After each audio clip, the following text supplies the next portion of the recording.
Hey there. Have you ever caught yourself staring at the TV, flipping through channels, and thinking, I used to be so quick with a crossword, where'd that sharpness go? Or maybe you've had a moment where a name slips your mind, and it leaves you wondering if your brain's just not what it used to be. If that rings a bell, I'm so glad you're here with me today, because we're going to talk about something fun and simple that can keep your mind buzzing, brain-stimulating activities like puzzles, Sudoku, and more. These aren't just games to pass the time, they're like a little workout for your brain, keeping it lively and ready for whatever you throw at it. Now, I know life after 60 or 70 can feel like it's slowing down a bit. Maybe you're not juggling a job or chasing kids around anymore, and that's a gift in its own way, but it can also leave your mind itching for something to chew on. Our brains are amazing, aren't they? They've carried us through decades of stories, lessons, and laughs, and they still have so much to give. Keeping them active isn't about proving anything to anyone, it's about feeling sharp, enjoying yourself, and maybe even surprising yourself with what you can still do. In this video, we're going to explore 5 fantastic activities that can wake up your mind and keep it humming, and I'll share some easy ways to get started, plus a few stories from folks just like us who found them a real treat. Let's kick things off with something you might already have lying around the house: crossword puzzles. There's nothing quite like sitting down with a cup of coffee, pencil in hand, and cracking those clues one by one.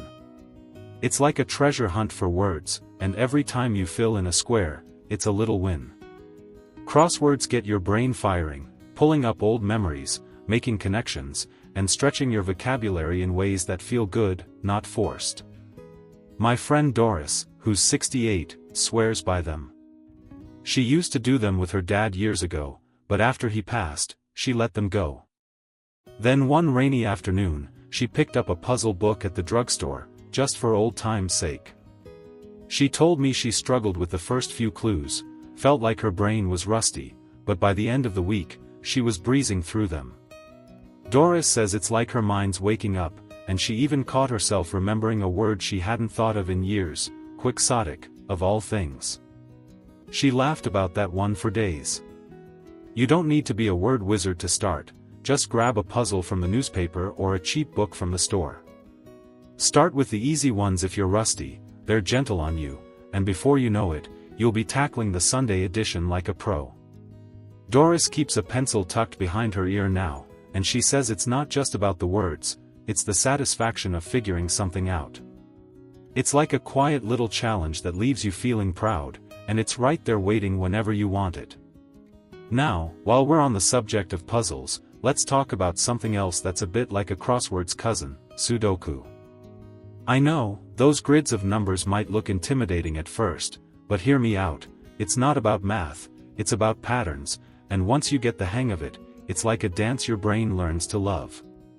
Sudoku gets you thinking logically, spotting where each number fits, and it's a workout that keeps your focus sharp. My neighbor Tom, who's 72, got hooked on it after his grandkids left a puzzle book at his house. He'd never tried it before, thought it was for math people, which he definitely isn't.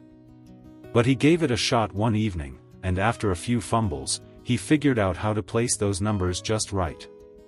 Tom told me it's like his brain lights up when he solves one. He even keeps a little stack of puzzles by his recliner now. He says it's the best part of his night, better than any TV show. You can start easy with Sudoku too, just a 4 by 4 grid if the big 9 by 9 feels like too much. They've got beginner books everywhere, or you can find them online for free. Tom started with a pencil and an eraser, laughing at how many times he had to redo his first try, but now he's got a knack for it. It's not about being perfect, it's about the fun of piecing it together, like a detective solving a case. And when you fill in that last number, it's a quiet thrill that sticks with you. So, we've got crosswords to wake up your words and Sudoku to sharpen your logic, 2 great ways to get your brain buzzing. Next, let's talk about jigsaw puzzles, because there's something special about putting those pieces together that's hard to beat. Alright, so we've been chatting about how crosswords can jog your memory for words and Sudoku can get your logic clicking, 2 fantastic ways to keep your brain humming. Now, let's pull out a table and talk about something that's just as much fun: jigsaw puzzles. There's nothing like spreading out those colorful pieces, sipping a cup of tea, and watching a picture come to life under your hands. It's not just a rainy day pastime, it's a workout for your mind that feels more like play than effort, and it's perfect for keeping your focus and patience in tip-top shape. You know that feeling when you find two pieces that snap together just right? It's like a little burst of joy, and it keeps you coming back for more. Jigsaw puzzles get your brain working on shapes, colors, and patterns, figuring out where everything fits, one piece at a time. My friend Clara, who's 70, rediscovered this a while back. She'd always loved puzzles as a kid, but life got busy, and they ended up forgotten in a closet. Then, after her husband passed, she found an old 500-piece puzzle of a lighthouse they'd done together.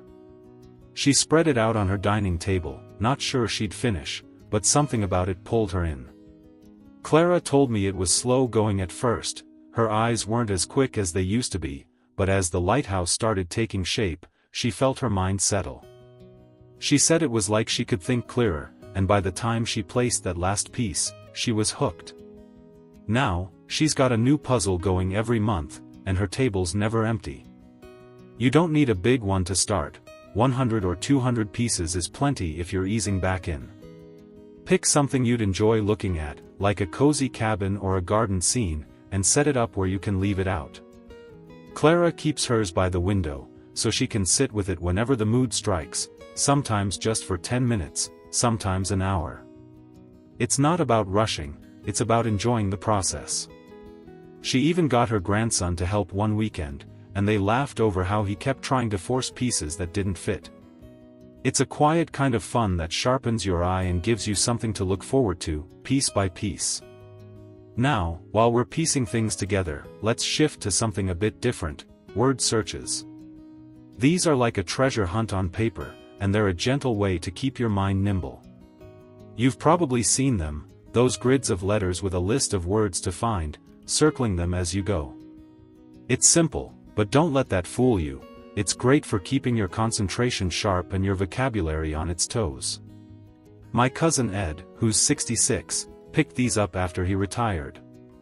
He'd always been a reader, but he noticed he was forgetting words he used to know cold. One day, he grabbed a word search book from the dollar store, figuring it'd be a light distraction. He started with the easy ones, circling cat and bird, and before long, he was hunting down trickier ones like serendipity. Ed told me it's like a game that sneaks up on you. His eyes dart around, his brain kicks in, and suddenly he's remembering words he hadn't thought of in years. He keeps a book by his chair now, and it's his go-to when the house gets too quiet. You can find word searches anywhere: magazines, online, or those little books Ed loves. Start with a small grid if you're new to it, and don't worry about finishing fast. Ed likes to sip his coffee while he hunts, and he says it's the little, aha moments that make it worth it, like finding hope hiding backward in the jumble. It's not about being a speed demon, it's about that steady focus that keeps your mind engaged. Plus, it's portable. Tuck it in your bag for the doctor's office or a rainy afternoon. Ed even started making his own for his grandkids, sneaking in their names to see if they'd notice. So, we've got jigsaw puzzles to piece together your focus and word searches to hunt down some fun, 2 more ways to keep your brain buzzing. Next, we'll dive into brain teasers, because a little riddle can go a long way toward keeping things sharp. Alright, so we've been having a good time talking about how jigsaw puzzles can piece together your focus and word searches can turn word hunting into a little adventure, 2 more ways to keep your mind lively and engaged.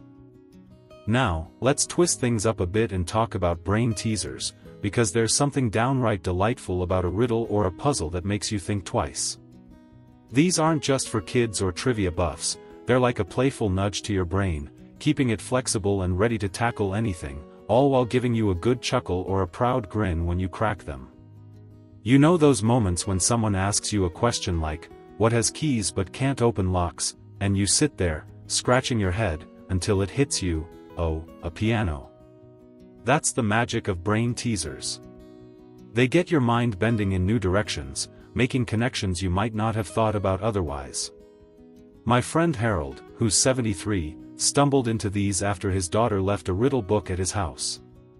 He'd always been the practical type, fixing cars, not pondering puzzles, but he gave it a try one evening. The first one stumped him for a good 10 minutes. I'm tall when I'm young, and short when I'm old, what am I? Until he laughed out loud, realizing it was a candle. Harold told me it was like his brain woke up from a nap, and now he keeps a few teasers in his pocket to pull out over coffee with his buddies. He says it's the best fun he's had in ages, especially when he stumps them back.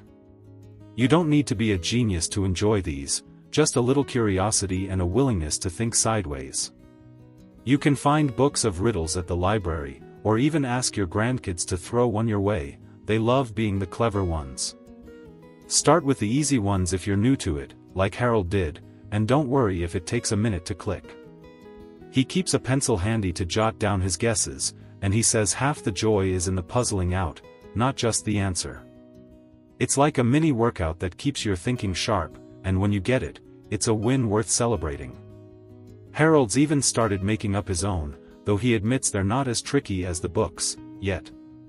So, there you have it, 5 fantastic brain-stimulating activities to keep your mind buzzing. Crosswords to jog your words, Sudoku to dance with numbers, jigsaw puzzles to piece together your focus, word searches to hunt down some fun, and brain teasers to twist your thoughts in the best way. These aren't big, daunting tasks, they're little joys you can sprinkle into your day whenever you feel like it. My friend Doris with her crosswords, Tom with his Sudoku, Clara with her jigsaws, Ed with his word searches, and Harold with his riddles, they've all found something that lights them up, and I bet you will too. Pick one that sounds like your kind of fun and give it a whirl. You've got a brilliant mind that's carried you this far, and this is just a way to keep it shining. I'd love to know what you think. Do you already love a good puzzle, or is there one of these you're itching to try? Drop a comment below and let's chat about it. If you enjoyed this, give the video a thumbs up and hit that subscribe button.